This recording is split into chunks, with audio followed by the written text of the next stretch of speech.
कसे आहात सगळे? मजेत ना? चला, मी वेगळ्या पद्धतीचे वेगळ्या प्रकारचे मोदक करणार आहे। तर मी नाचणीच्या पिठाचे उकडीचे मोदक बनवणार आहे। त्यासाठी सारण जे लागणार आहे त्याच्यामध्ये मी ड्रायफ्रूटचाही वापर करणार आहे। तर चला बघूया आपण त्याला काय काय साहित्य लागतंय।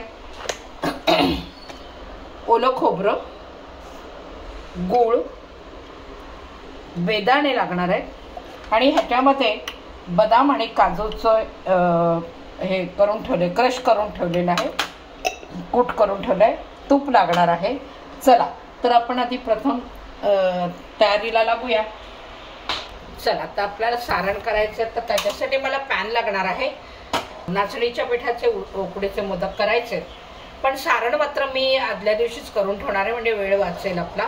तर आज मी सारण बनवणार आणि उद्याला ते मोदक करून दाखवणार आहे। त्यासाठी पॅन लागणार आहे। हा पॅन आपला तापला, याच्यामध्ये मला थोडंसं तूप लागणार आहे।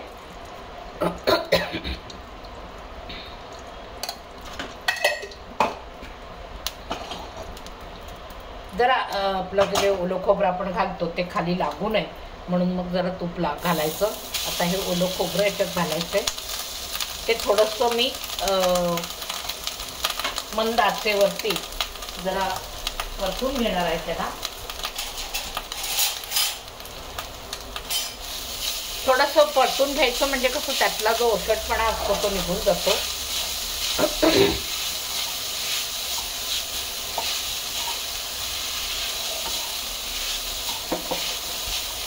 आता इथे आपल्याला खोबरं जरा हे झालं, आता आपण याला गूळ घालणार आहोत।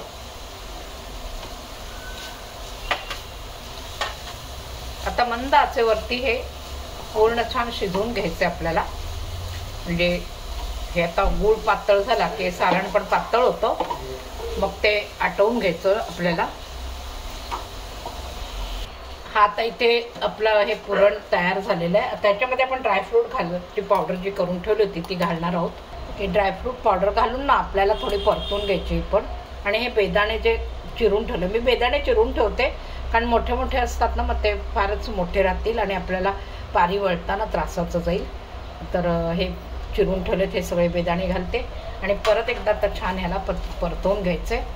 तर ह्या कुंडामध्ये मी आता नाचणीचं पीठ घेतलेलं आहे। थोडंसं चवीपुरेसं आपल्याला मीठ लागणार आहे आणि त्यात घालायला लोणी आणि पाणी। तर आपण आता पुढची तयारी करूया। आणि ह्याच्यामध्ये मी पाणी घालणार आहे। पाणी साधारण हे कुंडभर पीठ आहे म्हटल्यावर ते आपल्याला साधारण अर्धा कुंड ते पाऊण कुंड भर लागेल इतपत पाणी घालायचंय।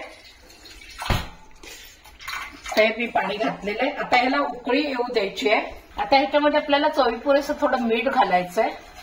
आता पाणीला उकळी येईल, मिठाचं काम नाही, मिठात झालेलं आहे काम, बाजूला करायचं। आणि ह्याला फक्त हे अर्धा चमचा एवढंच लोणी लागणार आहे, हे लोणी मी घालते ह्याच्यामध्ये। आता याला छान उकळी येऊ द्यायची। ह्याला बघा उकळी आलेली आहे। आता गॅस आपल्याला बारीक करायचा आहे आणि हे जे पीठ आहे नाचणीचं ते आपल्याला आता ह्याच्यामध्ये घालून घ्यायचंय।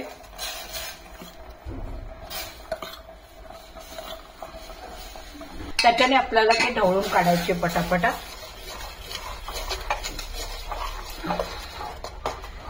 आता ह्याला जर गरम पाणी तुम्हाला लागलं अजून घालायला तर त्याला आपण वेगळं गरम पाणी करून घालूही शकतो, तसं काही नाहीये। तर त्यात आपलं कणिक म्हणजे ही टाकून झाली पीठ हे। आता याला लागेल मला गरम पाणी, थोडं पाणी घालायचं याच्यामध्ये आणि पुन्हा ढवळून घ्यायचंय।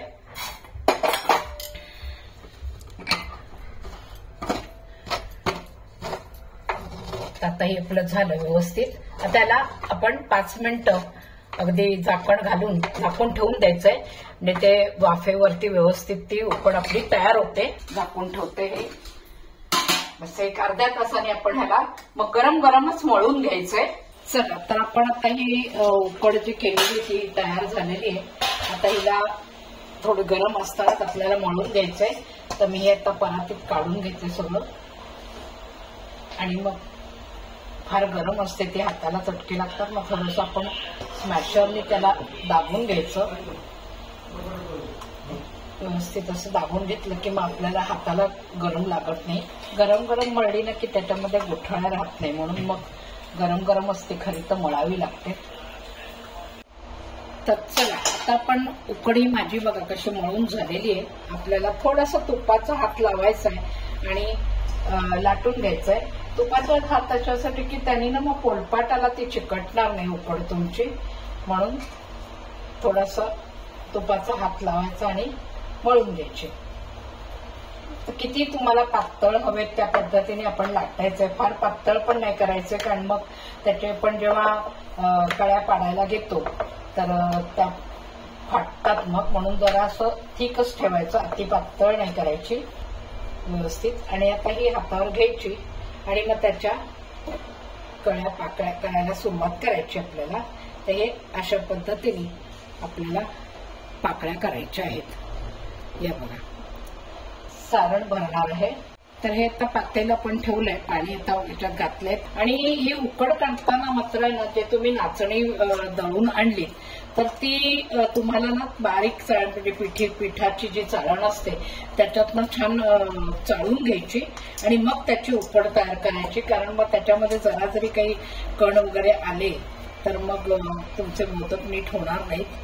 तर हे लक्षात ठेवा. आणि लोणी घालून उकड केली की ती छान मऊसूत होते.